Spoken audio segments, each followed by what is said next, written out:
Of the Pasadena Area Community College Board of Trustees. Ms. Thompson, will you read the roll? Ms. Waugh. Ms. Waugh. Here. Dr. Selvage. Here. Dr. Fellow. Ms. Brown. Here. Mr. Hilsman. Here. Mr. Martin. Here. Mr. Osterling. Here. Ms. Ba. Here. Okay, Trustee Osterling, will you please lead us in the pledge?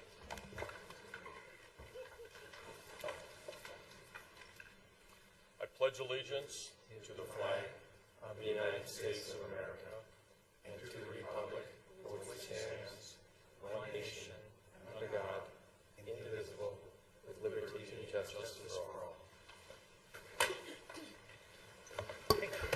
Okay, welcome everyone. Do we have any introductions and recognitions? We have with us today the superintendent of the El Monte High School Union, accompanied by one of our board members who is also a faculty member at Pasadena City College. Did you want to say a few words or? Okay, well, we are now at public comment for non-agenda items. Do we have anyone who wishes to speak? Yes, we have one very important person who has turned this in, and that would be Dr. Perez. Okay. Do I just do this here? Okay, so we have 3 minutes to speak, and when the light turns yellow, you have 1 minute to speak. So And the light is right next to Stella. okay. Great. And Trustee Martin will serve as our clerk for tonight. Okay. Well, They need 30 seconds extra. Let's give it. good evening, Board President, Board of Trustees, Superintendent, Cabinet, staff, and members of the audience. My name is Dr. Irela Perez, Superintendent of El Monte Union High School Districts, and I'm here with my Board President, Ms. Estela Torres de Sigres. Thank you very much. Yes. We are here, and I have about 8 items that I want to just briefly go over it, but I want to say congratulations to you for the decision that you made on your president's superintendent. From our part, with the work that we've been doing with your superintendent, it's been very pleasant, satisfactory, positive. He is a great ambassador of the university and a great communicator and collaborator. We appreciate you very much, and that is the reason why we're here. We brought some parents, we sent some parents with their students to the college, and they honestly got the red carpet treatment. It would be very, very difficult for these families to expand their choices to anywhere else pretty much because of the quality of human being that your superintendent, board president, shared with our families. They were very impressed, not only with your superintendent, but with Dr. Bell as well. So thank you. And the rest of the staff. And that includes everyone who was part of that field trip. So please, superintendent, please extend our gratification. So really briefly, I just also want to say that we are here to thank the noticeable increase in articulation with PCC. Dr. Burton has been to our district several times. Dr. Bell, as dean, from various departments, articulating with our Educational Service Office on program grants and even field trips for potential students and parents. We want to say thank you to the AMTEL grant, offering dual credit for students in our projects Lead the Way program at South Del Monte High School. We're also in the beginning stages of articulation with Yoshiko Yamato, professor of mathematics, with the math team in our district, and the strong partnership with PCC Rosemead Campus Center. A large number of our students attend that campus and are former students of our district, making this an overall win-win situation for everyone. So thank you. And the last part that I want to say, of course, I told her, what do you think? I work in this place, and this is the best of the best. And I'm very happy. I was one of the persons who came with the parents and the students, and absolutely, you were wonderful. All your people were wonderful. And now our students, most of the students, they want to come to PCC. I don't know how you are going to do with all those students here, but El Monte Union High School District, our 5 high schools are very, very happy with the program. Thank you very much. Thank you, Mr. Martin. It's been a pleasure to work with you and to have our students to get the best education. Thank you so much. Thank you, Madam President. Thank you. Thank you very much for coming to give that report and taking your time. And it's wonderful to have such a great partner in El Monte. And Trustee Martin, since this is your area, did you want to say anything?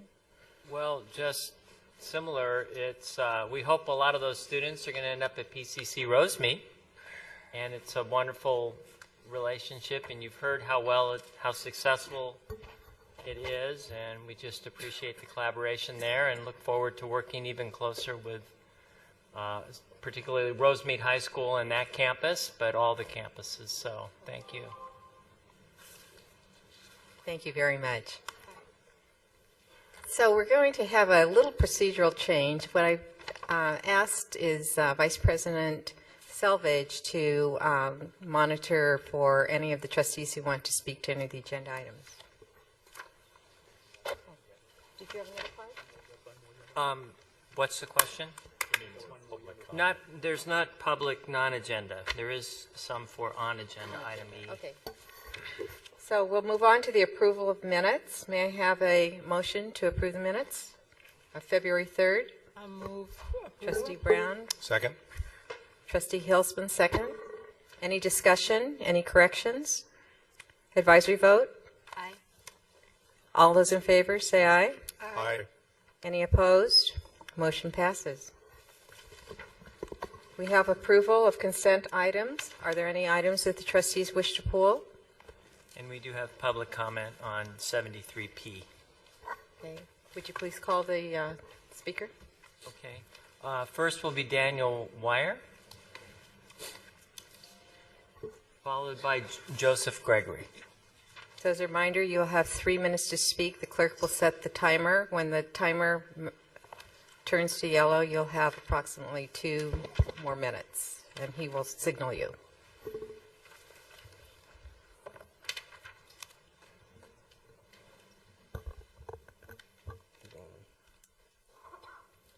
Good evening, President, Board of Trustees, and everybody else in attendance. Thank you for everybody here.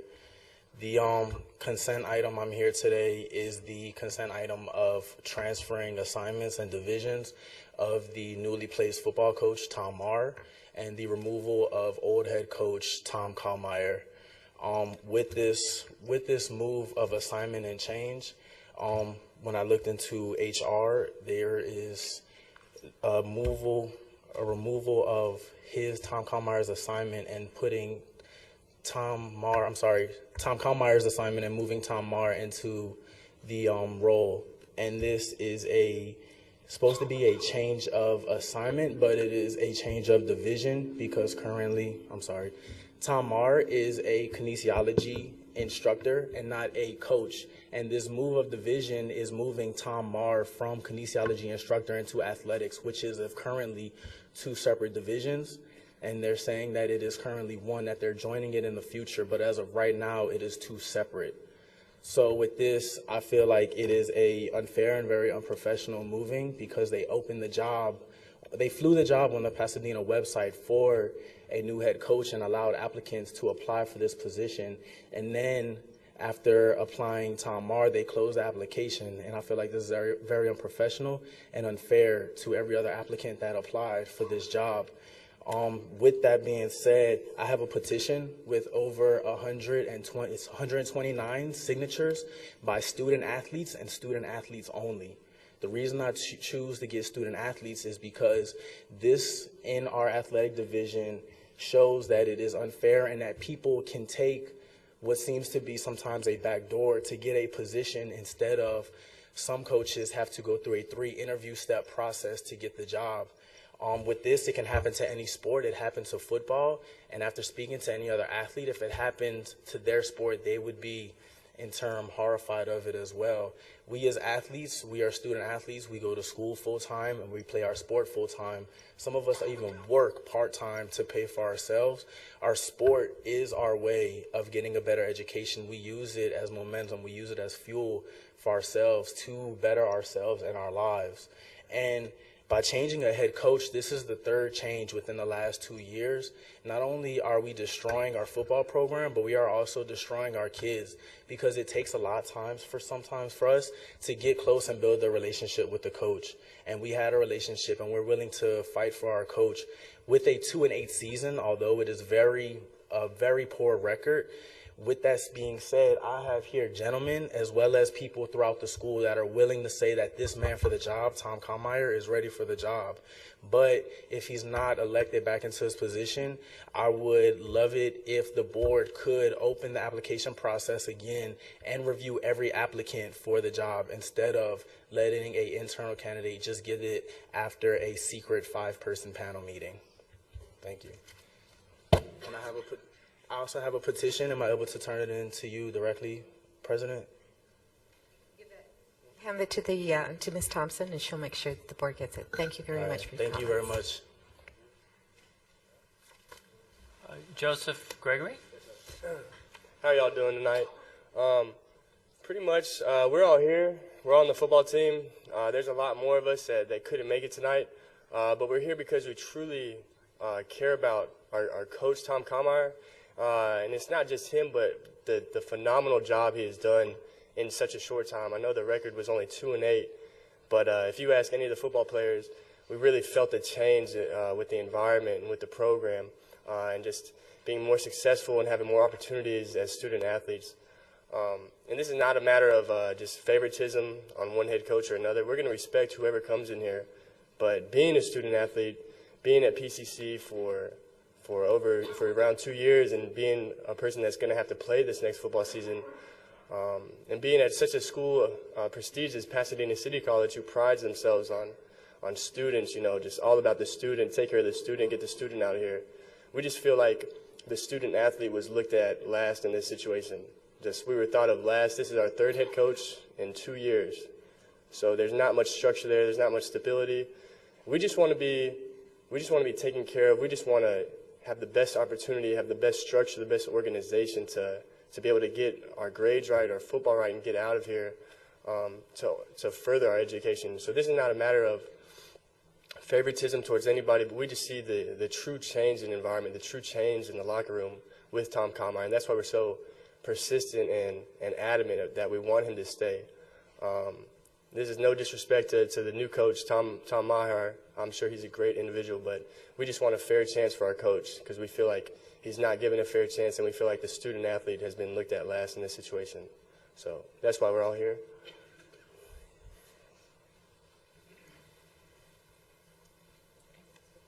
No, that was the last one.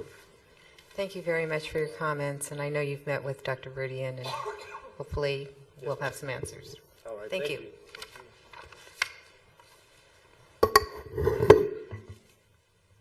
So, are there any, since there are no items being pulled for consent, may I have a motion to approve the consent? I'd like I had a question on 176B, and I do have a question on 73P. Trustee Martin, any other items to be pulled? Trustee Martin? Okay, thank you. 176B is a new energy management system, and I was just trying to get the overview as to the basic concept of what the system was doing for us. I know it's going to save us energy, I understand that, but is it like because there's a centralized computer that's monitoring rooms and temperatures, and somebody's seeing programs, or just the high-level view would be helpful? Dr. Miller? I'll go ahead and start, and then Ruben, if you want to fill in the gaps, you can do that, but we'll make this brief. Basically, 176B is about providing an energy management system that actually functions and works on this campus. This campus has been constructed over decades, and there are a number of different systems that do not talk to each other. At least one or two that I'm aware of. We cannot even get parts any longer for these systems. And so this is an effort to standardize and to get ourselves into a position of being not only more sustainable, but actually providing heat when we need heat and cool when we need cool, as Dr. Verdian has said to me in the past. So, Ruben, in a Reader's Digest version, can you add anything else to that? Yes, 176B goes beyond just a building management system. We're actually looking at improving efficiency with all of our heating and ventilation equipment, our boilers, and any potential opportunities for renewables. So this is soliciting a consultant to aid in that and to actually make better use of all of our Prop 39 dollars and looking at what projects we propose over the next 2 to 3 years to make best use of those Prop 39 dollars as well as the scheduled maintenance, because we have a 90-year-old infrastructure. So is this just for the consultant that's going to help us make those assessments, or is this for actually some kind of equipment? No, this is actually going to be for a consultant to make those assessments. When we identify a project, we will actually come back to the board and propose an actual project to do something That more concrete. my question. Yeah, and the operative language here, by hiring an outside firm to evaluate additional energy cost savings. Trustee Martin, you had 173? 73P, which actually dovetails on the comments from some of the members of the public. I think it would be helpful to understand the process we used. I think it would be helpful to also for me to better understand under what, if any, conditions was the temporary coach who's done it the last year. What was said to him a year ago when he took on this position? Was he aware that it was going to come up for renewal? A little better explanation why certain applications were or were not allowed. I'm a little confused on that. I mean, I realize there's a legal process we have to respect, but just on the surface, a person who's been in a job for a year, and I don't know what kind of evaluation he had, and I'm sure it's not based on a win-loss record because that's not our goal here, but it seems like you would certainly, barring the legal things you're about to explain, expect that there would be an opportunity for him at least to apply. The current coach is on a one-year temporary contract, and his contract is very clear. At the end of this academic year, his contract is terminated, and there is no renewal for that. And was that clear to him a year ago when he took on this assignment? That was made very clear in the contract, yes. So he knew a year ago this Yes. was a 1 year and Yes, there would that's be it. no way Yes. of renewing. Okay, because our code also does not allow us to keep anybody longer than 1 year as a temporary person. And that was explained very clearly to the temporary coach. And just to be clear, so it's one thing to understand this is a temporary contract that's coming to an end, but it's another thing if he had a clear understanding that he wouldn't be eligible to apply for the full-time position. If there is a full-time position and there is no internal candidate that is a tenured faculty member at the college requesting for a transfer, then he would be allowed to apply for the position. Once there is an internal candidate that is interested in the position, then no outsiders, according to the faculty contract that we have, no temporary person and no outsiders are allowed, are considered for that position. So this is part of the contract we have with the Faculty Yes, Association? that's part of the contract that we have with the Faculty Association, which spells out clearly the process that takes place at that point. Okay. And then finally, was there more than one applicant, more than one internal applicant? There was only one internal applicant, and the committee that was set up as per the contract and as per HR rules determined that they would move him forward and that he was the person that would get the position. Okay, so I'm going to play this back real slow because I can understand why the team would be upset. Quite frankly, it just doesn't smack right on the high level, but I'm also one that understands a contract's a contract, right, and we're legally obligated to abide by that contract, apparently. And so it's just an unfortunate circumstance this time around. It is. Okay. President Wah, I'd like to offer a comment on consent item 73P, if I may, before we vote. Sure. I just wanted to commend all of the student athletes, the football players that came out to support their coach. As a former youth sport coach myself, having coached several thousand young kids, the highest praise that you can give to your coach is to come out and support him. And it's unfortunate that the contract works the way it does, but I commend you for showing that support.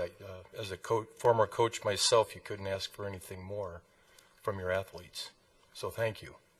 And I'd just like to echo, if I may, that one of the higher ambitions of team athletics is building on the concept of a team. And it's very obvious the current coach has done an exceptional job of doing that based on the fact of how you're conducting yourselves, how you've come together, and these kinds of things. And so, I got to tell you, I am with you. I mean, I'm not going to vote to be illegal. And maybe it's something when we negotiate contracts we ought to talk about again. But I do want to commend you because I think you made a very articulate presentation that made a lot of sense to me. So it sounds like we are bound both by the contract legally and also by the Ed Code on this issue. So thank you all for your comments, and I agree. Thank you very much for coming out to speak on behalf of your coach. So at this time, I guess we should have asked for some of the votes earlier. So we're going to take these separately. So I would like to first ask for a motion on item 176B. Motion to approve? I'll move approval. Okay. Any second? Second. So motion made by Trustee Martin, seconded by Trustee Brown. Advisory vote? Aye. All those in favor say aye. Aye. Aye. Any opposed? Motion passes. Take a motion on 73P. Move May I have- approval. Made by Trustee Brown. Any second? Second. Second by Trustee Hilsman. Advisory vote? Aye. All those in favor say aye. Aye. Aye. Any opposed? Motion passes unanimously. On the remainder of the consent items, may I have a motion to approve? Move approval of all other items. Made by Trustee Brown. May I have a second? Second. Second by Trustee Osterling. Advisory vote? Aye. All those in favor say aye. Aye. Aye. Any opposed? Motion passes unanimously. I do know that some members from the audience are asking to speak. So, and I apologize if perhaps I should have said this earlier, that we take questions on agenda items. They must be submitted to Ms. Thompson ahead of time before we hear the agenda items. After that, we listen to the speakers, and then the trustees then vote upon hearing the input from the comments. So thank you very much. Okay, at this time we are now on item F, the annual report from KPCC. Mr. Bill Davis.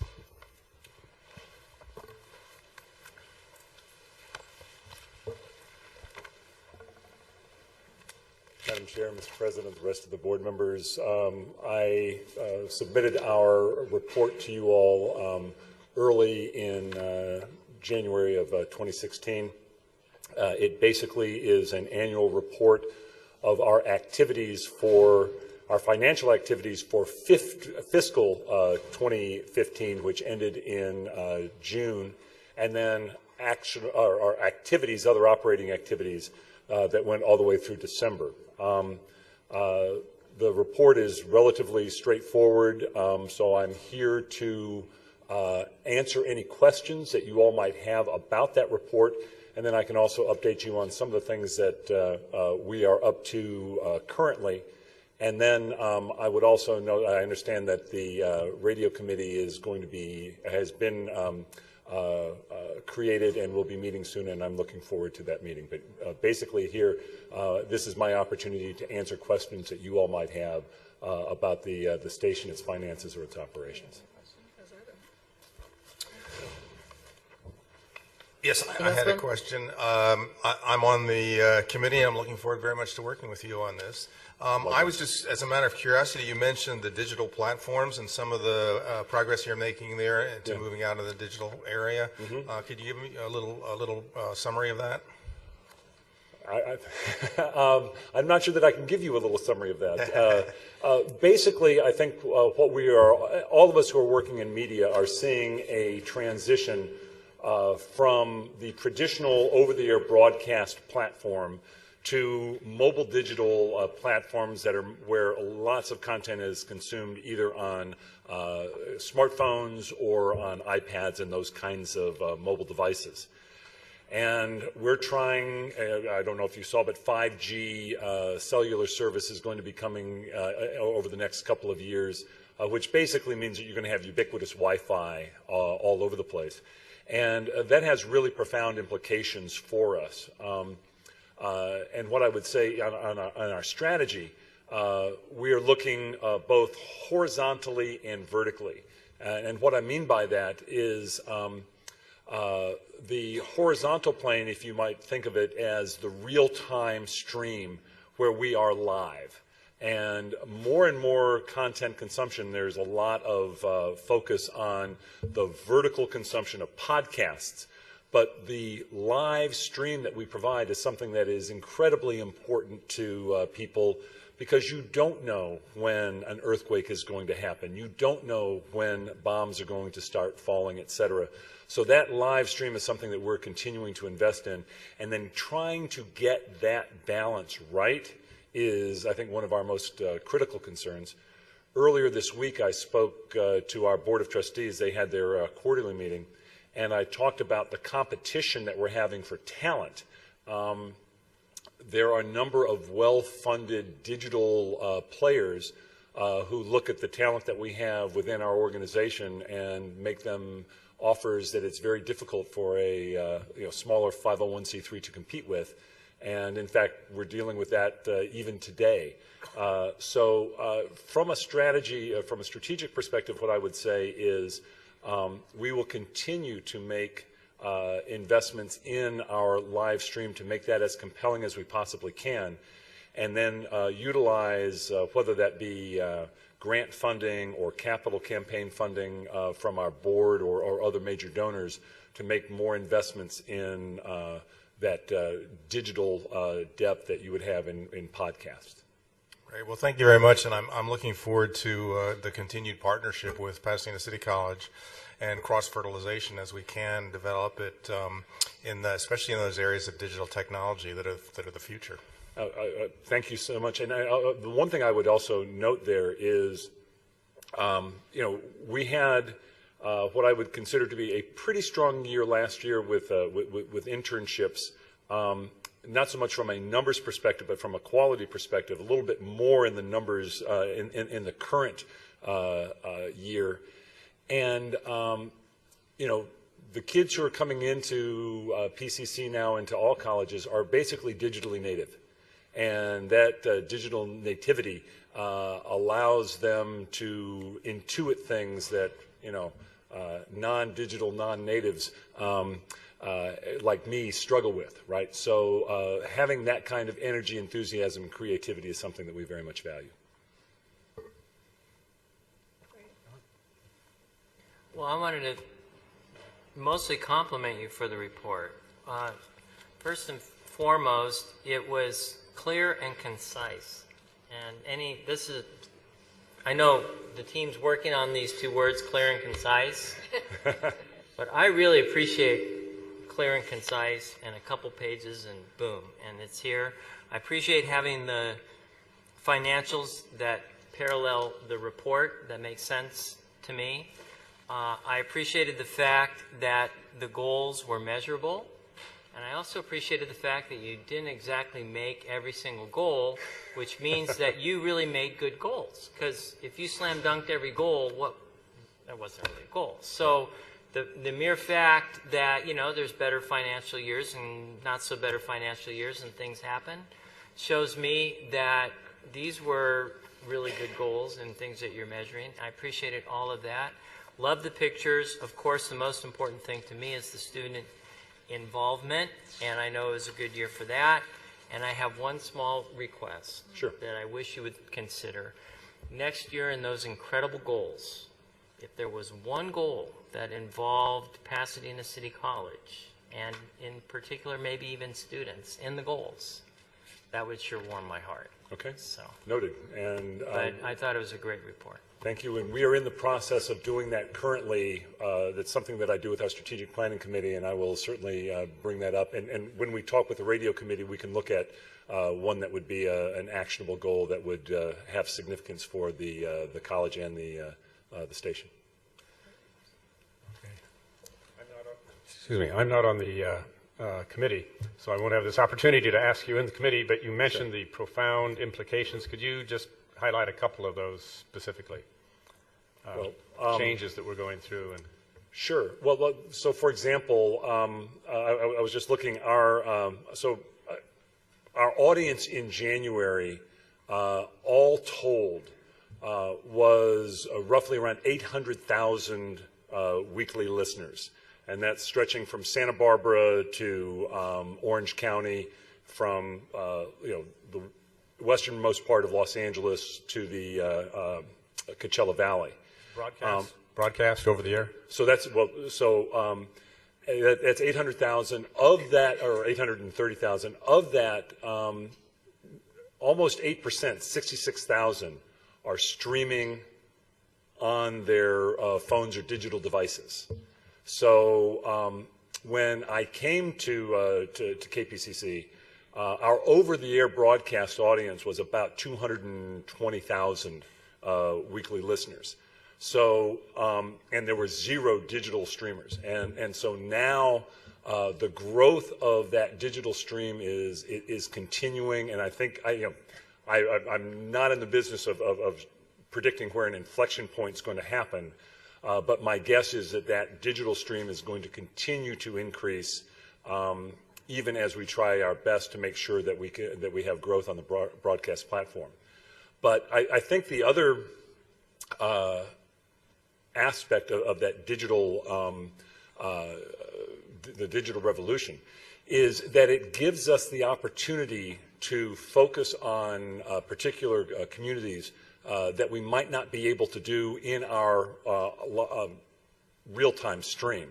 So, for example, we might be able to do podcasts in Mandarin, in Spanish, in Tagalog, that would draw on the content that we have created in English, but serve other population groups in this area specifically, or maybe even beyond.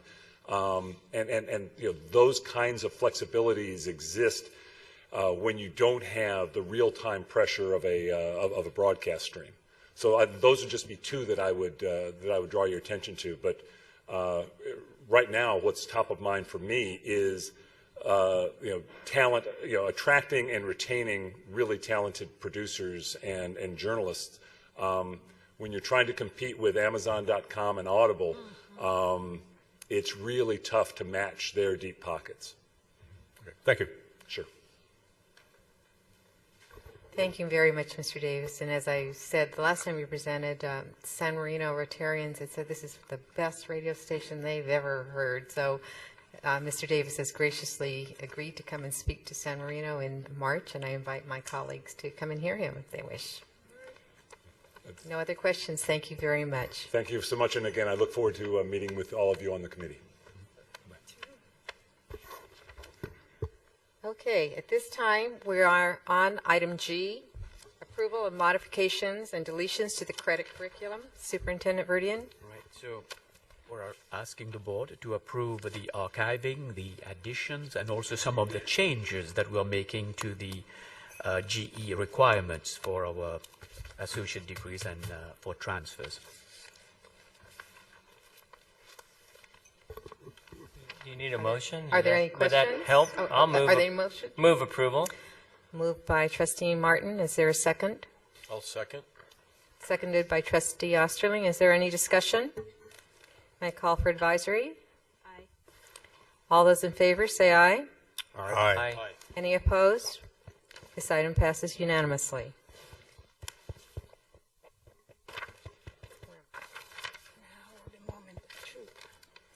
Okay, at this time we are on information items. Item H, the accreditation update. President Verdian.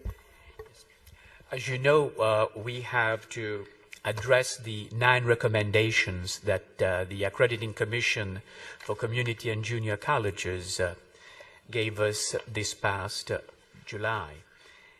And the college has been working very closely under the leadership of Dr. Scott, Lenora Rogas, to address all 9 recommendations. Today we sent out to the college community the first draft of the way the college is addressing those recommendations. The college community at large has through March the 18th to submit their feedback to the committee. And what will happen after that is Dr. Scott and Dr. Rogas will work with the 9 work groups to look at the feedback that we receive from the college communities, including our very own Board of Trustees, and then we'll work towards developing the final draft of the address of those recommendations. And today, Dr. Scott and Dr. Rogas will give us a brief aperçu, if you want, of what we have done with the 9 recommendations. What are the highlights of the way we are addressing those 9 recommendations? Thank you, Dr. Verdian. We're very pleased to be here tonight to go over the recommendations with you and where we stand at this point. I would like to introduce Lenora Rogas to you. She is the new faculty accreditation coordinator, and she came in very recently and has done just a fabulous job. She's been working very long hours to make sure this was put together, and I am enormously appreciative. And I'd also like to thank Stephanie Fleming, who put together the very first draft, and she also put in a lot of hours and worked very hard. And like we said, this is a draft. We've already noticed several things in here we need to fix, but we'll go ahead. All right, the first recommendation having to do with integrated planning. We created, approved, and followed the integrated planning model. The campus engaged in annual program review updates, and we're happy to say that 91.6% of programs participated in that effort. The process was also evaluated, and the campus community was very pleased with the training and the support they received in particular. After that, the program review prioritizations and the requests for resources went through the prioritization process in connection with the college's strategic plan. The deans prioritized within their areas and sought input from faculty, after which the vice presidents or executive directors prioritized the next level and in collaboration with faculty and staff. And for instructional equipment, the academic affairs area worked collaboratively with facilities and technology, as we did last year also very successfully. The executive committee then provided further input on the prioritizations, and we engaged on February 5th in the annual budget retreat, which was well attended by members of the Academic Senate, the Classified Senate, Associated Students, budget committee members, accreditation committee members, facility staff, technology staff, and there was a very nice article in the Courier. And at this point, a tentative budget will be developed that's informed by the program review process. Budget presentations will be made to the campus beginning in spring, and after we've gone through this entire year's process, we'll evaluate and revise the integrated planning process for next year. Recommendation 2 had to do with evaluations and making sure that they're up to date. A master checklist was created to help us track them in a better manner. Timelines for each employee group were clarified so we know when they're all due. Managers were instructed to complete all evaluations, and they are doing so, and we are tracking them very carefully. Changes are being made to ensure that we don't have this situation again and that we're in compliance going forward. Banner is now being used to track evaluations electronically. Evaluation instruments have been verified or revised for clarity. and they will be put on the website so everybody knows what the evaluation instruments are. HR will be sending a master list twice a year to the managers, once in May and once in November, so that we're all clear. One HR staff member will handle the intake and tracking of evaluations rather than it being handled by multiple people. And as Dr. Verdian has made clear, the managers will be held responsible for ensuring that evaluations are kept up to date. And it's also in the AP and in their own evaluation that they have to keep evaluations up to date. Recommendation 3 had to do with evaluations, but the insurance of SLOs in those evaluation documents. Firstly, we needed to create a consistent adjunct evaluation process, which we have done. An MOU was also written to clarify that process, which we are currently using. Full-time responsibility and adjunct responsibility is clarified in that MOU also. When adjuncts are asked to participate, they are compensated, and that has been approved. That MOU has been approved. The district has committed significant financial resources to ensuring that this process was adhered to. We are, like I said, paying adjuncts. There's an MOU in place to do that. We have paid leads this semester, so we have people, faculty across the different areas, helping other faculty to understand the process where they may not understand it well enough, and to get all the forms and documents in. SLO assessment as appropriate has been clarified in faculty, classified, and management evaluation forms, with all of them being revised appropriately. I would also like to add that 92% of our courses are now being assessed. It's a significant improvement over where we were a few months ago. We have wide participation on the part of both adjunct and full-time faculty. Recommendation 4 had largely to do with concerns regarding ethics, and so the starting point was to isolate our problems. The ethics work group determined that we needed to establish a cohesive ethics policy that was universal for the entire campus. We also determined that evaluation processes needed to be included into the administrative procedures so that if there were alleged ethics violations, they could be addressed through the appropriate channels. And then finally, increased awareness on campus regarding our ethics policies and just some general guidelines by which the campus should abide. And so one of the first things that we did was to put into creation a universal ethics statement that applies to the whole campus, and that has been vetted by various shared governance groups and approved by almost all of them. It's currently in College Council for approval. Upon reflecting on the administrative procedures, it was realized that the Board of Trustees had already modified its board policies regarding ethics and added in that evaluation component for potential violations of ethics policies. The ethics work group then directed the various other constituencies on campus to do a similar sort of review. It was realized that faculty in their ethics AP already has this procedure in place, but faculty were still advised to take another look at their ethics procedures to make sure that they are up to par. Management and classified currently have no procedure for addressing ethics violations, and so they are currently working on updating and revising their ethics AP to make sure that those procedures are in place. Recommendations were also put into place for faculty and leaders institutionally for training in ethics.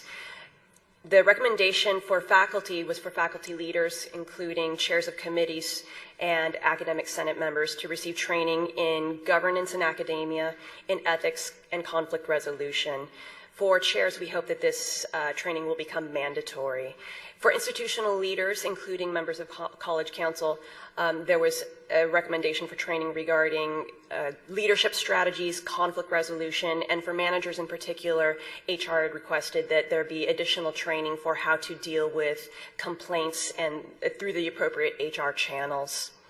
Constituency groups are also being asked to create meeting norms so that are specific for their group, so that there's a sort of guideline for behavior in various meetings, and that should hopefully help create more collegial environment during these meetings. Coffee and conversation sessions are being established through the governance work group between faculty leaders and various administrators, just so that we get to know each other on a more personal level rather than sort of conceiving of each other as adversaries, conceiving of each other as colleagues and potentially friends. And then the campus climate survey, which is actually already in a great draft form, now includes a very strong ethics component so that we can use the current campus climate survey that will be administered in the spring of 2016 and use that as a basis of comparison to last year's campus climate survey to see where we still need improvement and what improvements have been made. Regarding organizational structure, there was a proposed new organizational structure, and it was again vetted through the various shared governance bodies. Input was solicited, and changes to that academic structure proposal were made based on that input. One of the primary concerns was that there may be inadequate support for the new division structures. Within the new academic organizational structure, there will be 12 divisions, and we wanted to ensure that each of those divisions had adequate support. And so now each division will have an administrative assistant as well as a clerk to offer that support. We have 5 academic dean positions that are being filled, as well as the student affairs management positions, and then the assistant superintendent, vice president of instruction. And that's going to be filled and begin July 1st. For professional development, probably one of the most significant improvements was the creation of a centralized body on campus that can sort of coordinate all of the smaller professional development committees. This college-wide committee is not only responsible for coordinating the subcommittees, but also managing a centralized website. That way, the entire campus community has access to professional development opportunities and can register for those opportunities online and be used as potentially a tracking system to see who's completed these professional development opportunities. A needs assessment survey was just completed recently, spring of 2016, and the summary for that report or that survey has already been put together, and that is being used as a baseline to create further professional development opportunities later on this semester. As you know, the board policy and the administrative procedure 7160 were approved, and that's just a formalization of PCC's commitment to continuing with excellence in professional development opportunities and training on campus.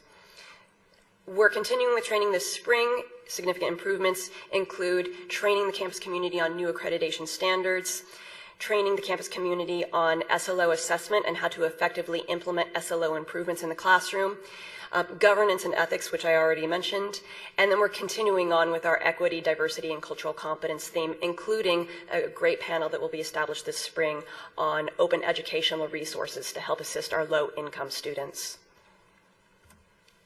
For the governance recommendation, we have a lot of exciting changes coming out of that work group.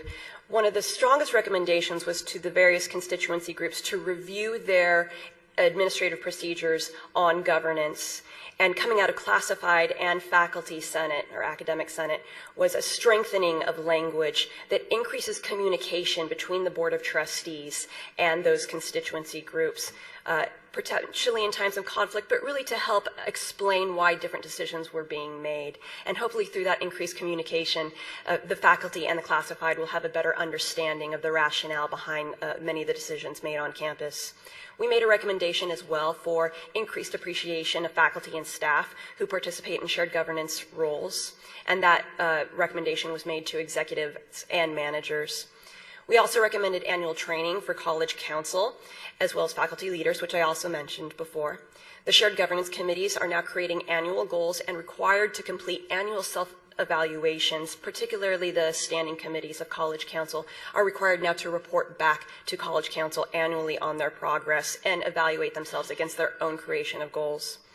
We wanted to increase the emphasis on shared governance and the importance of that on campus, and so shared governance is really emphasized now in job descriptions, job announcements, and job hiring interviews to make it clear to all incoming faculty and staff that there is a shared governance responsibility on this campus.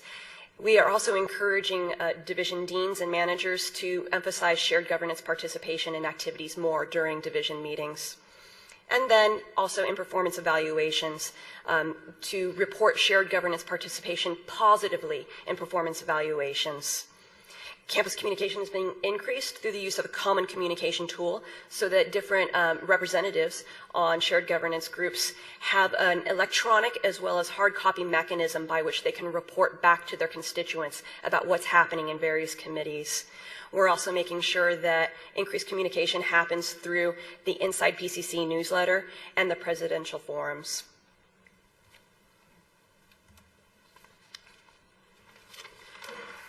Recommendation 8 has to do with evaluation, and it overlaps with most of the other recommendations because all the changes that we make need to be evaluated for possible improvement. Because of the overlap, we created a leads group. So the leads of each of the recommendation groups meets every other Friday afternoon, and we talk about all the recommendations and how we're working together and make sure that we all understand what the other group is doing. The evaluation group has been involved with the governance structures in terms of helping to evaluate policies and procedures of the constituency groups. And it's also been involved in looking at the role of the College Coordinating Council and how that can be revised to be more effective. And as Lenora said, the Shared Governance Committees all create annual goals now and self-evaluation, and that's part of the evaluation group. And they've been supporting the other accreditation work groups, such as integrated planning. We need to be sure that we evaluate the annual update process, which we have done, and the entire integrated planning model after we go through the first year. They've also been helping with professional development in terms of the needs assessment survey. We will evaluate the website when that's up and see how well that's working for the community, the campus community, and also the various workshops and trainings we'll need to evaluate. And any others that may need assistance, such as after we've had the new organizational structure in place for a semester or a year, we will want to evaluate that also. And as Lenora said, we'll be doing the campus climate survey in April, and we'll be able to compare our results to last year, which is very important for us. And perhaps mostly, this group is going to help the college community understand the importance of evaluation in terms of the accreditation standards and the need to continuously improve. And recommendation 9 is student affairs. They have created a plan for program review, for annual updates, and for the SLO assessment process. And I'm pleased to say that they have 100% participation on their SLOs and their annual updates. They have created SLOs where needed and established a timeline to make it very clear that they have a plan in place. The plan will ensure that all elements of the recommendations will be met on an ongoing basis, and that was what the recommendation had asked. In terms of future actions, as Dr. Verdian said, the follow-up report was made available to the campus on Monday. Planning and priorities, which also serves as the accreditation steering committee, met today and went over the first part of the report and have some suggestions for improvement. We had the electronic feedback from the campus until March 18th, and then the Board of Trustees feedback until March 18th. Then the revised report will go through the constituency group process. Later in the spring, in April, we'll have another round of accreditation forums, another accreditation newsletter, and ultimately final approval by P&P, Accreditation Steering Committee. Then it will go to the board for approval. It will be submitted to ACCJC in late September, and we will be visited by team members in November of 2016. Okay, and that's it. Any questions from the trustees? Yes? Dr. Selvage, please. Back on slide number 4.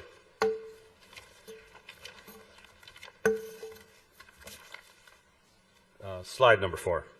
Yeah. Oh. Right. The second bullet point, could you describe that again? Yes, the MOU that was created made it clear that SLOs are the responsibility of full-time faculty as part of their regular job. And it also said that for adjuncts, it's extra work and they will be paid if they're asked to participate in the SLO effort. We don't have to assess every single section of every course. Say, for example, we have 50 sections of English 1A. We don't have to assess every single section. We have to get a representation. And so where we need adjuncts to assess, in some cases, the course may only be taught by an adjunct, so we need that support. And in some cases, what you're saying is we pay them extra to do that SLO. Okay. That assessment, correct. Yeah. Yes. Okay. And on slide 10,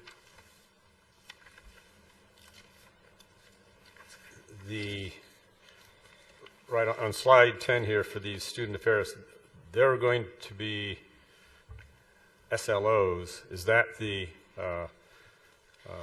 way in which the various elements, and there are a whole bunch of programs here, is that how they will be measured, whether or not they're meeting some required level of performance, and if not, we figure out to change something or do something different.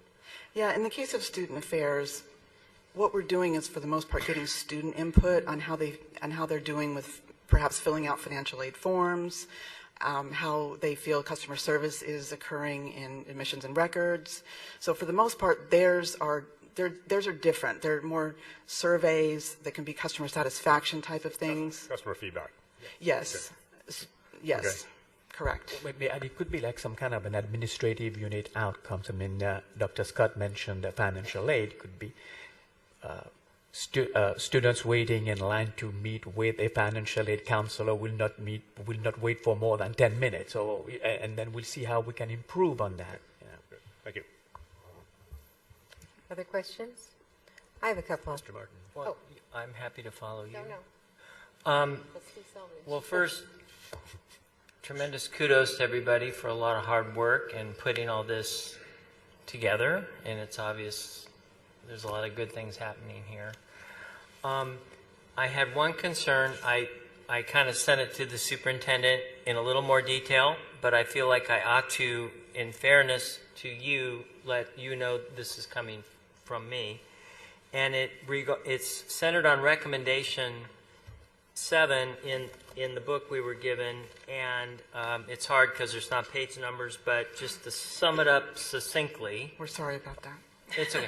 But one of the suggestions was have page numbers. But the second suggestion was to sum it up succinctly. There's a sentence in here that over the last year, issues between the faculty and the Board of Trustees have remained an area in need of improvement, and then it goes on about the Academic Senate.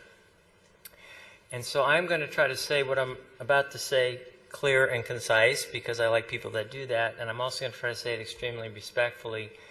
But to anyone who has observed a few board meetings back a few years ago now, at the center of probably the biggest problem in accreditation that rippled through everything else was a conflict, to use the word politely, between the former superintendent president and some academic leadership. And it is my opinion, in being one who attended all those board meetings, that that particular conflict was the center of the issue that highlights over the last few years there's been a conflict between the faculty and the Board of Trustees. And to not mention in some ever so polite way that that conflict existed and obviously the board in obvious ways has rectified its part, and it's obvious that the academic institution has made a tremendous effort to rectify their part. So I think we're missing something in the gap here that needs to be said so that we're not creating a revisionist history that was like talking about the recent, my example is, it's like we're talking about the recent history of China and we didn't mention anything about the conflict between Mao and Chiang Kai-shek. You know, I don't mean we have to mention names, but it's also a testimony to the institution that actions were taken both ways to help bring all that to people who wanted to come together and do it. So I kind of politely asked that there be an insertion in here that explains it wasn't just the board and the faculty. There was a common cause in the middle that kind of precipitated some of that. Well, I would ask that you consider that. Trustee Martin, your point is well taken. We will take that feedback, and the work group will look at it and will incorporate it in the report. Thank you for that, Trustee Martin. Other comments? I had just a couple of quick questions, and again, I'd echo my colleague on the kudos to you for great work. And it's, as someone who's new to the process, it's great to see such hard work and dedication. Just quick questions. You mentioned revisions to the ethics process in the different the classified management, that was in process. Are some of these things goals that you want to accomplish before the accreditation submission, or are they things that are going to be ongoing? Management is currently looking at revising its ethics AP, and they are in the process of taking into account the considerations of the ethics work group, and we currently have a manager on the ethics work group as well to sort of understand that recommendation and where it's coming from. So that is currently being done. I don't pretend to have a timeline on that because that is something beyond the work group's control. In terms of classified, it's a little bit more tricky because there are unions involved on that end. A work group is being formed within the classified Senate that incorporates union and non-union representatives to figure out exactly what sort of procedures can be put in place, what's okay with the union, and so forth. So that might take a little bit more time because there are more bodies involved. Yeah, I think it's fair that there's an ongoing process. I don't mean the pressure on that one. Will we get some kind of summary of campus comments on the report, we at the board? Yeah, we'll make those comments public. I'd also like to say that prior to the team getting here, we are allowed to send an addendum. So whatever doesn't go into the report, because we will continue to do work on all these areas after the report is going through the governance approval cycle, and then we will be able to put any further documents into the addendum, so they'll see that. Okay, and the last quick question is, I wasn't able to really highlight any change specifically in board policies that we need to make that will be presented to us. Are there recommendations that you're going to give to us in terms of board policy changes? Well, there's just the one I believe that is handled through our board policy committee, and so we do that on an ongoing basis. Okay, thank you. So let me say my Trustee Brown. part before you.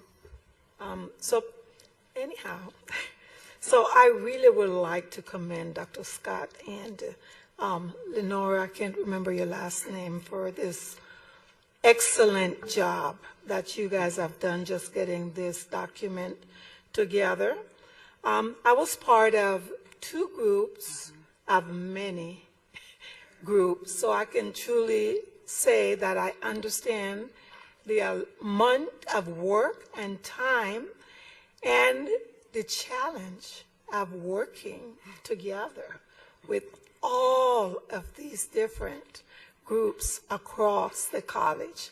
One of our problems we've always had was working together. Well, this document, to me, it represents that we're finally doing that.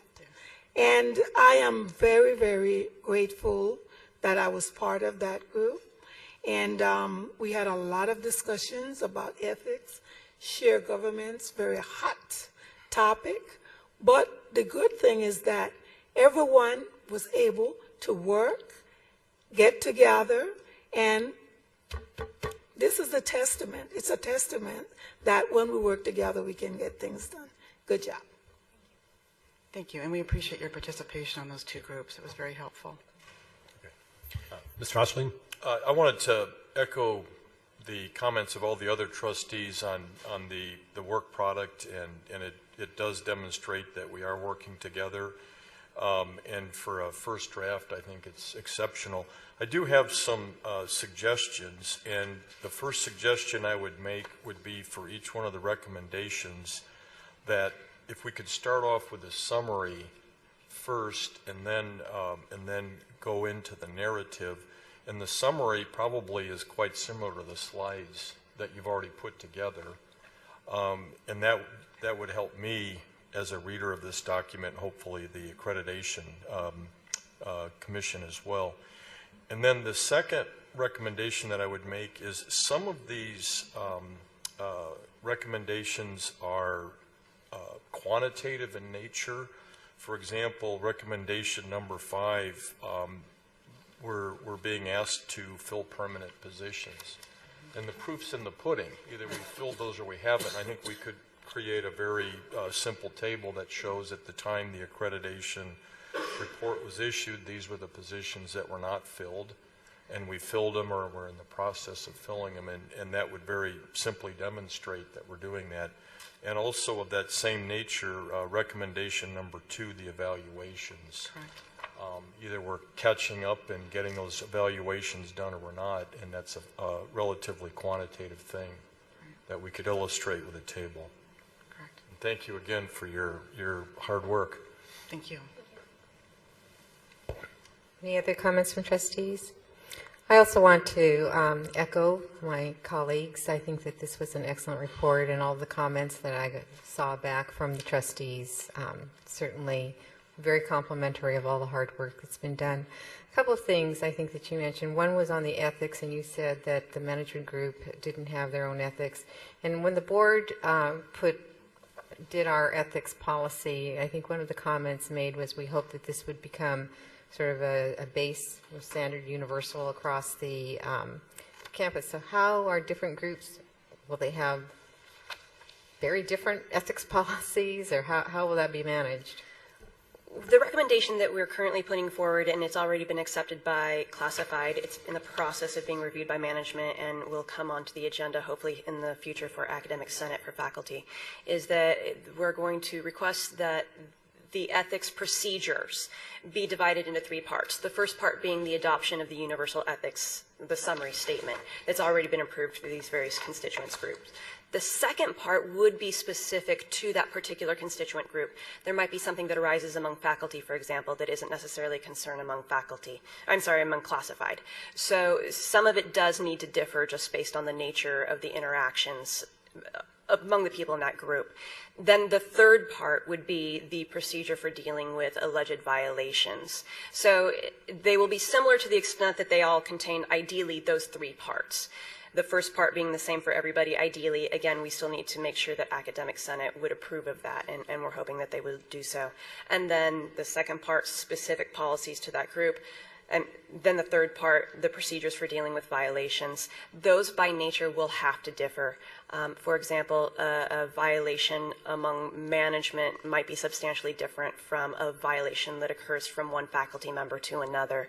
Ideally, we would like to be able to see these groups sort of take care of their own house, so to speak. But if that proves to be too much of a barrier to overcome, the ethics work group is exploring the possibility, and again, we're just exploring it at this point, of an ethics oversight committee that would be for the entire campus to have a more standardized process by which alleged violations are dealt with. So that is a sort of thing that we can default to if it proves necessary, but we would like to give the various groups an opportunity to deal with this matter on their own in the way that best fits their constituency. And I also know, go ahead, Dr. Scott. I just did want to say, though, the group did look at the board's ethics policy, and they understood the work that had gone into it, and looking at the models and the CCLC, and they did use it as a model when they started their discussions. Thank you. Dr. Salvage, you had another question? Right. We've got a signature page for everybody here on the, okay, you're smiling. We hope we get everybody's signature. It says October 2016. Now that's when the team is going to come back. Is that going to be the same team? Does anybody know? There would be about 3 or 4 people that were part of the previous team. Okay. Now, about when do you think it's going to be ready for a signature? You mentioned something a little while ago about addendums or something like that, but when would the version less any what you call addendums be finalized? Well, the report... What's the schedule for that? Okay. The report itself will come to the board for final approval towards the end of August or early September. And at that time, once the board approves it, we will have all the signatures. But between the others will have signed it before us? What do you mean the others? Yes. Yes. Right. Yeah. Faculty, And then, classified. right. And then once we send it to ACCJC, between that time and the time the team gets here, if there are changes, significant changes that have happened, significant improvements, we will create an addendum at that point to add the additional work that we have done. And when the team gets here, they will get to review that as well. Okay. Thank you. So one other comment, well, 2 other comments. So one is there was a lot of evidence quoted throughout the report. And so my question was, where I assume this is going to be a digital package, and we would find those would be links then to those evidences. So one was, you know, as Trustee Osterling said, you know, we have quantitative kinds of things that we could really measure and see how many evaluations were actually done. So is that how you propose to? For evaluations in particular, we're just waiting for that chart to be created. The HR staff has a lot on its hands right now in terms of all the faculty and new hires, and so we're just sort of waiting for those charts to be able to be generated. But in terms of the other evidence that's actually quoted in the evidence lists at the end of each section, that evidence does exist, and it will be posted on the PCC website in zip files, so it'll be available to the public to download. This week? Yes, this week. This week. Okay, great. And when the board had its retreat, we had the UBA chancellor come over and their trustee. And one of the things they talked about, in specific on the evaluations, was that they did some sort of a quality control. So they made sure not everybody was getting 5s and then had to find out that we had to terminate people for non-performance. So do we have some sort of a quality control that we're planning on doing on some things? Okay, I'm not totally sure I understand the question. So, for example, specifically on evaluations, and this is the one that you would talk to us about, and it was just an example of how they manage their process. So they wanted to make sure that they didn't receive a report that all the evaluations were done and everybody got 5s, so the highest rank, and then find out that now we're going to be terminating X number of people for non-performance. No, that's not happening.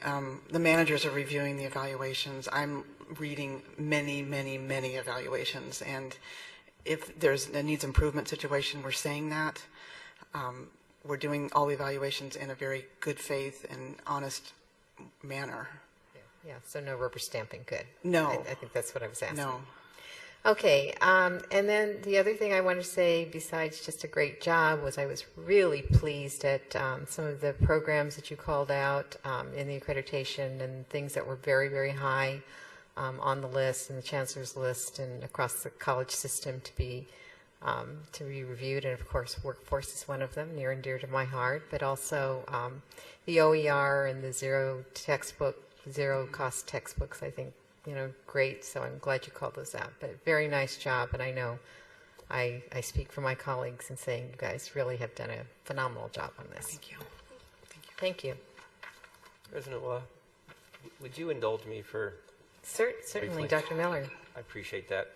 You know, when this whole thing started, it was really about climate and the issues. And one of the things that Kathy Johnson, who was the team chair, said to us on the way out is that we could all just get along, work together, and let go of the past, we'd be a much better institution.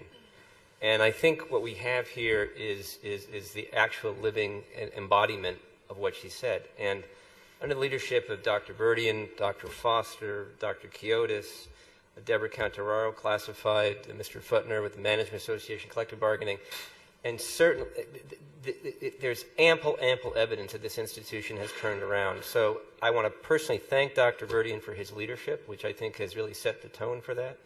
And more importantly, I want to thank the board for helping to create the climate that makes it safe for everyone to come out of their foxholes and to truly participate. Because as you can see, we have an amazing faculty, staff, and management team at this institution. And if that visiting team showed up here tomorrow, we'd be ready, which is months ahead of when we have to be ready. And that's a true testament. And I just wanted to say that, so thank you for indulging me.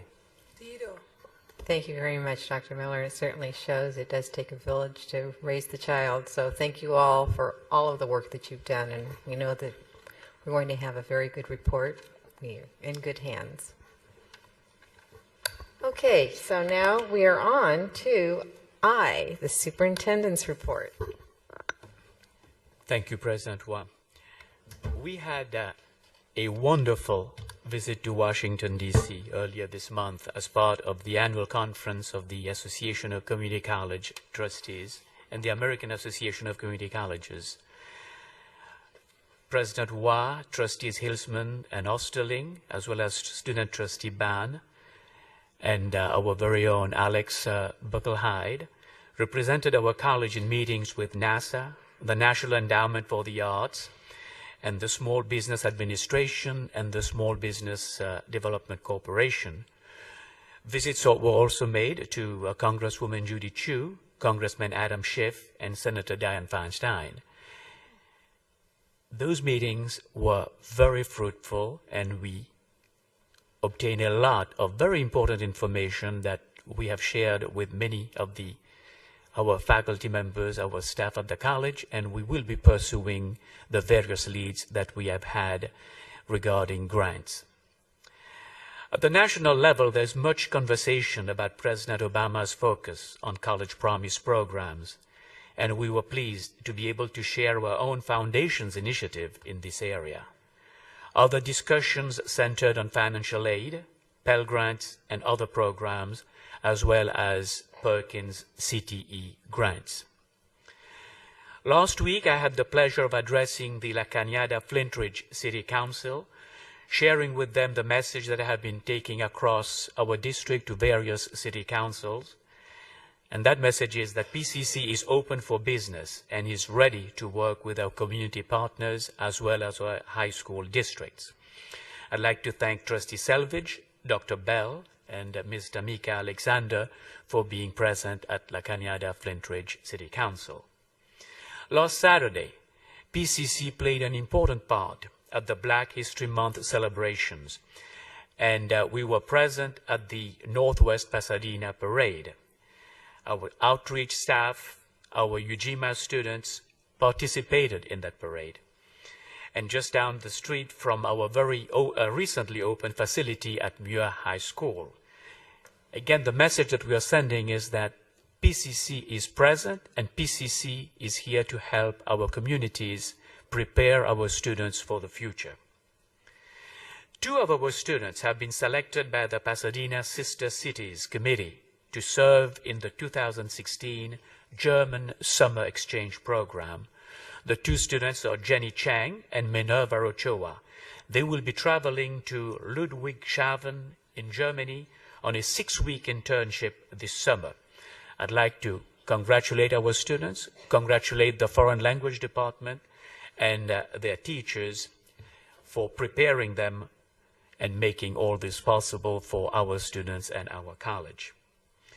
I also want to highlight the leadership that Dr. Brock Klein, as well as Dr. Sheila Rose, are providing through our Pathways program as it relates to the basic skills work across the state. We are truly a leader when it comes to this program. The results speak for themselves, and for those of you who have read the governor's budget, you will notice that we figure prominently in the top 5 schools in the state in the movement of students from basic skills to college level courses. In a few weeks, our English professor Dustin Hanvey will be traveling to Washington, D.C. with a group of his students to tour the Capitol and visit with representatives of our government. They have read the book Freedom Writer's Diary, and they have been inspired by its message of the power of education. I'm grateful that Professor Hanvey has been able to bring together this group of students, and they have done an enormous fundraising, and now they're going to go to Washington, and they will be at the White House this year. They have received an invitation to visit the White House. This Sunday, Ms. Crystal Colros and myself will be going to the College of the Siskiyous, where I am chairing the accreditation visit for the Siskiyous Community College District. And it is important that faculty members, managers, staff, and trustees take part in those peer visits. And I know that Dr. Scott was on a team last semester. Dr. Paul Jarrell will be on a team visiting Los Angeles Community College Districts in 2 weeks, I believe, right? Stephanie Fleming was on another team, and several of our faculty members are on visiting teams. And in about 3 weeks, the CEOs of all the community colleges of California will be meeting not far from Fresno to go over the accreditation process in California.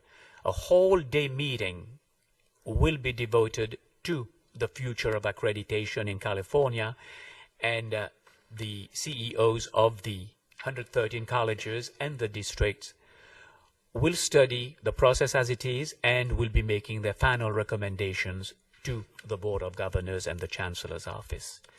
And this concludes my report. Thank you, Dr. Rudian. So at this time, we will go to announcements by shared governance representatives.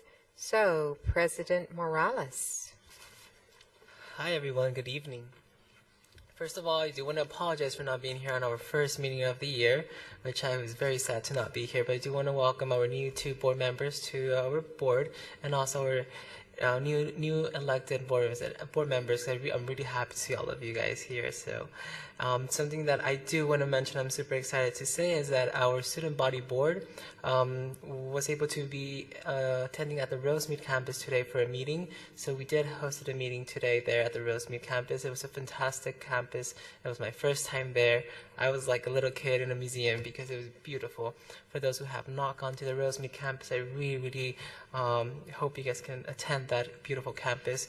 And it's not another campus, it's our Rosemead campus, so that's fantastic. We also had a tour by our director, Raquel Torres Retana.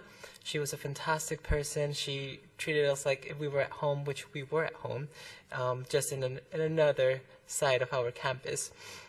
Also, I do admire Dr. Torres Retana. I see her helping our students. I was very happy to see that. We were, if we had a little break, she'll go downstairs and help our students, and I was so shocked and admire her a lot for that. So hopefully we could have another meeting very soon at our other campus, and hopefully we invite more of our students so they can know that we're also there for them. Something that I do want to mention for Lenora and Dr. Scott, they have been doing a great job for accreditation. I and some of my board members have been going to some of these meetings. We've been trying to stretch as much as possible, making sure that our student voices are being heard, and also helping our accreditation. And as we can see, everybody that goes to those meetings have done a fantastic job, and hopefully we could get this through. Students for our hiring committees are coming up, making sure that student representatives are going to be there. Also, mid-relaxation week is coming up soon. Next week, so I do invite you guys to come and welcome you guys. Psychology Services and DSPNS are working together with our student body. Something that I do want to throw out there is that our student body has approved a recommendation to increase our health fee. Hopefully that will be coming up soon, and I'll be working very hard to make sure that our students know why we have made that decision, which will help not only some but all our students here at Pasadena City College. And that's all for my reports. Again, welcome everyone, and I'm very happy to see all of you guys here. Thank you. Thank you, President Morales. So from Classified Senate, Ms. Mitchell. No report today. Thank you. From Management, Mr. Putner. I don't have a report per se, but I did want to respond to the question that Trustee Hilsman brought up earlier about the recommendation number Ethics 4. From our side, I can tell you that that work will be completed very, very soon. It's all but done. But just wanted to rest assured. Thank you, Mr. Putner. From Academic Senate, Dr. Foster. Good evening, trustees. I don't have anything terribly significant to report. We're doing our business. We have a Senate equity retreat coming up that we've coordinated with Dr. Cynthia Olivo. It's my hope that this retreat will help our senators to learn about the demographics of our students and it preempt the equity issues on this campus. I would like our senators to take leadership roles in their areas to lead faculty in a cycle of inquiry to learn about the students and things that we can do to help our equity issues. So I'm really excited about that. I do want to thank Bob for making the comment about the collegiality issues on this campus. If someone didn't say it, I was going to, that it's absolutely due to the leadership that we have right now, both in the union and the Senate and at the administration level. So I think that that is a significant thing, and I'm happy to see that we're all moving forward. So thank you. Thank you, Dr. Foster. So at this time, are there any reports from our trustees? So Trustee Osterling. I attended the Legislative Summit in Washington, which Dr. Verdian has already reported on at length, so I won't repeat that. It was a great experience to sit in the meetings firsthand, and there were a number of promising opportunities that I encourage us to follow up on, and in particular, we're fortunate to have JPL right in our backyard here, and I'm looking forward to the internship opportunities that NASA and JPL offers, and hope that we can get our students into those. Thank you, and we'll certainly follow up on some of that with the Legislative Committee meeting. Trustee Martin? Nothing to report. Trustee Selvage? Yes, three brief things. We were very well received at the La Cañada City Council meeting. They were very impressed with the information that Dr. Verdian conveyed to them about what PCC means to that community, and I can tell you it's interesting. When I was campaigning 2 years ago, when I phoned into that district calling voters, I had to explain to a lot of them, you guys get to vote on how PCCs run because you're in the district, and it was excellent that Dr. Verdian made that presentation. If Mr. Futner will help me with the pronunciation of the artist's name. Halsa, right, okay, thank you. We've got an exhibit of photography over there in the Boone Family Gallery, and it's a great exhibit on water photography, and there's going to be an event at noon on Friday, okay, so if you can break away from whatever you're doing on Friday at noon, we'll have an event there. Yeah, if I may, that is the presentation by the artists and residents of a work to Pasadena City College. That's part of the deal. And that has been going on for nearly 30 years. So we've established quite a collection. Yeah.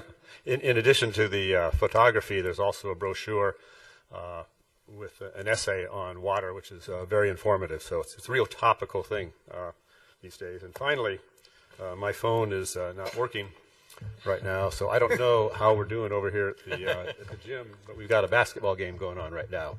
Does anybody know? This is the first round of the playoffs, women's basketball. Well, perhaps someone can look up that score and then call it out from reports. Yes, Trustee Bond, do you have a report? Yes. As mentioned, 2 weeks ago I attended the National Legislative Summit in Washington, D.C., along with the Associated Students VP for Student Services, Julia Russo.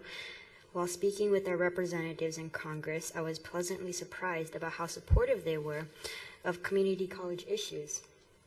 Among some of the things discussed were grants, counseling services, and veterans issues, which are continually being improved upon. Today, I accompanied the Associated Students as we held the executive board meeting at the Rosemead campus. Dr. Torres Ratena gave us a wonderful tour of the facilities, and we discussed ways in which we could collaborate in the future. A topic of discussion was the way Rosemead classes are listed when registering. Sometimes students are unaware that their class is held at the Rosemead campus when scheduling and do not take into account the amount of time it takes to get to the Rosemead site. Some students even go to the Rosemead campus looking for the R building. So one of the discussions we had with Dr. Ratana was having a shuttle to the Rosemead campus. Perhaps a shuttle from the Sierra Madre station to Rosemead is something PCC can have in the future to include access for students taking public transportation. Thank you. Thank you, Trustee Vaughn. Trustee Brown. No report.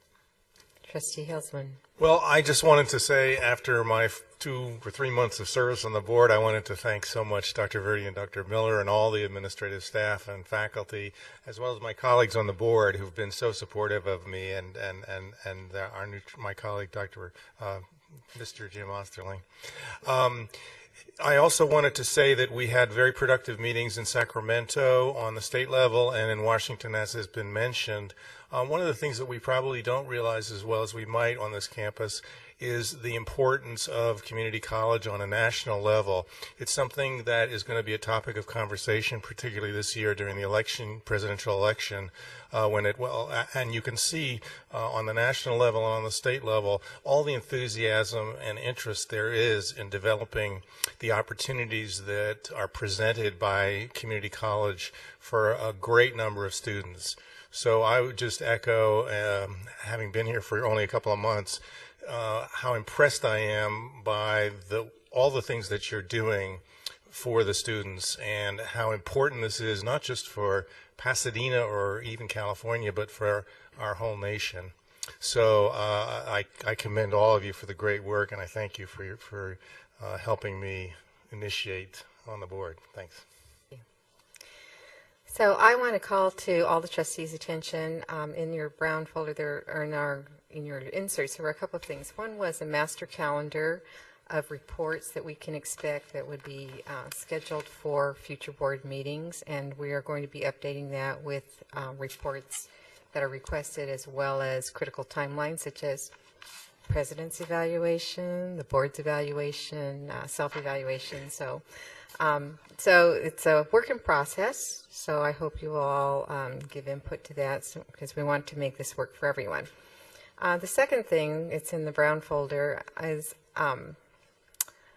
I put together an activities note, so I don't go on and on about all the things that I wanted to talk to everyone about, and that way you have information. But I got the idea from the league, and I was talking to several of the trustees regarding their accreditation. They said, we just put down some bullet points and we shoot it to the board secretary and ask them to put it together. And what it does then is it documents the board's activities in the community, which then helps us in accreditation because it shows we're doing what we're supposed to do. So I hope this is helpful to you. So the things I just want to call out is thank the community advancers, thank the college for coming out to support the South Pasadena Mayor's Prayer Breakfast, which is their first ever, and it was to raise funds for their emergency services. And then also we had a Lee's Family Peace Plaza dedication, and that was attended by Trustees Selvage, Brown, and Hillsman, and really a wonderful event. And if you ever have a chance to go by the Sculpture Garden and see that dedication, the Lee's family was a very interesting family and gave a contribution to PCC. But more than that, they were very, very involved in the health of the community and the health of the college. I want to call your attention to several upcoming events, which is the AUPI Symposium, and then Dr. Russell Frank is working on the International Leadership Foundation, which scholarships several of our students in leadership.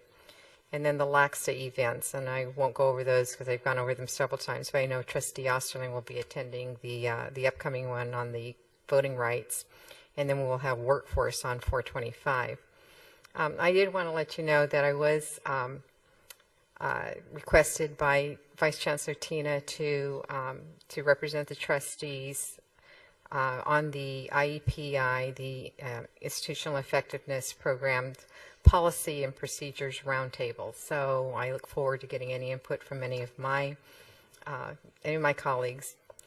And also on the legislative update, so that I think that sufficient information has been given out about that. I have listed the actual link on workforce on Doing What Matters. So I invite the trustees to go to that link. It lists all of the recommendations as well as the next steps.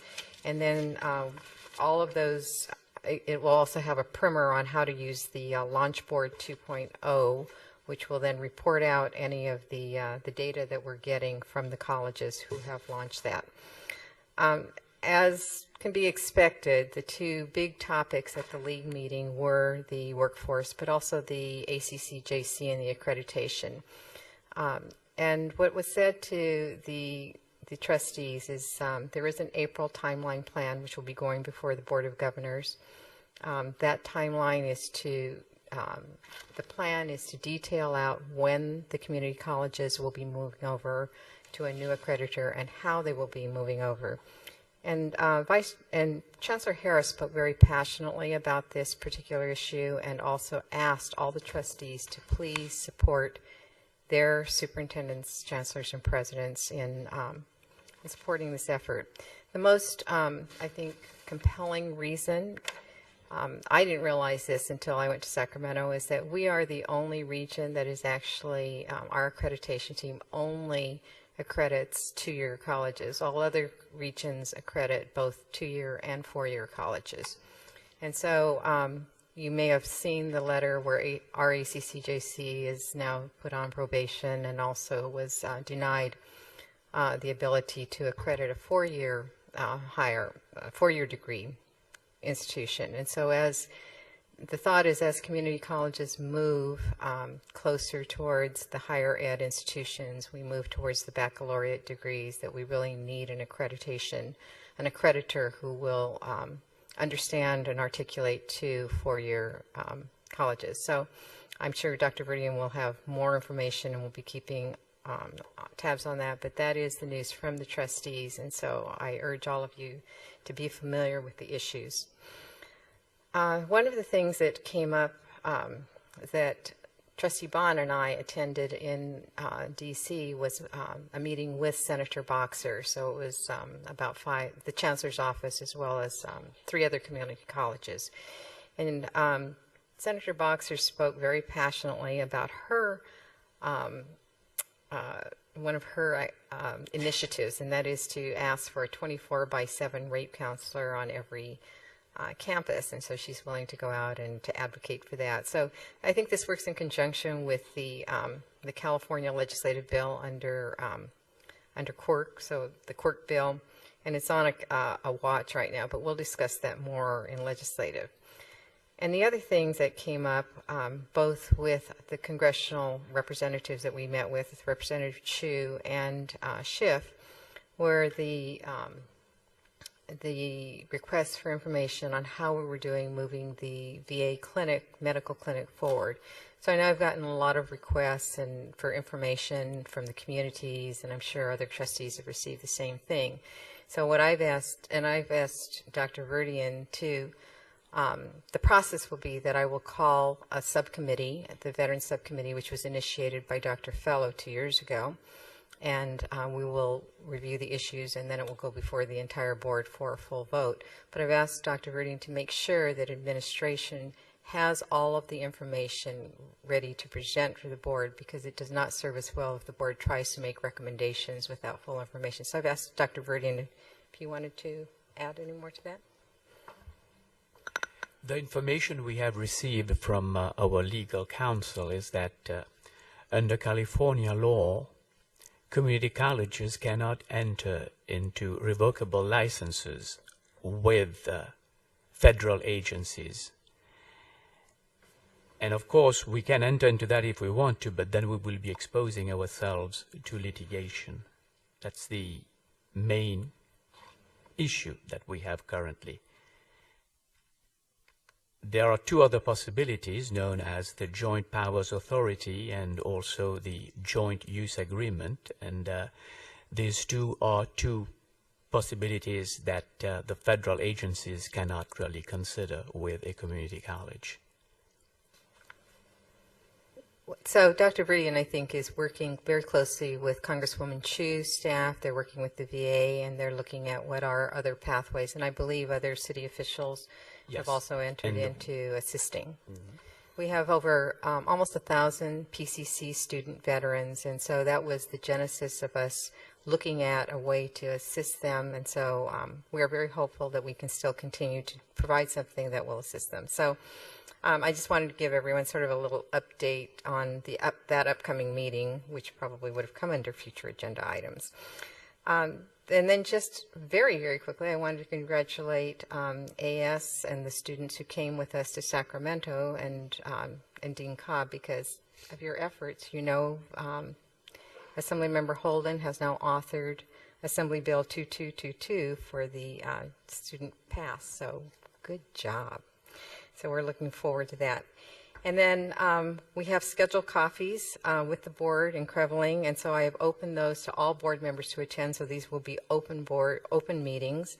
On March 17th, we will be meeting with classified, and then on March 24th, we will be meeting with faculty. And then we have a future meeting that will not be an open meeting with Academic Senate. Okay, and that's my announcements. And then we have future board meetings, so we do have a continued change from, I guess it was a domino effect from rescheduling some of our meetings. So we will not meet the first Wednesday of March, but we will meet on March 16th. And then we will, the next two meetings in April will be joint meetings, one with the Associated Students and then with Pasadena Unified. So if AS wants any input from the board, please let me know and we'll get that. And I know Trustee Brown has been collecting information and will be working with Pasadena Unified. So are there any requests for future agenda items? At this time, the board is now adjourned.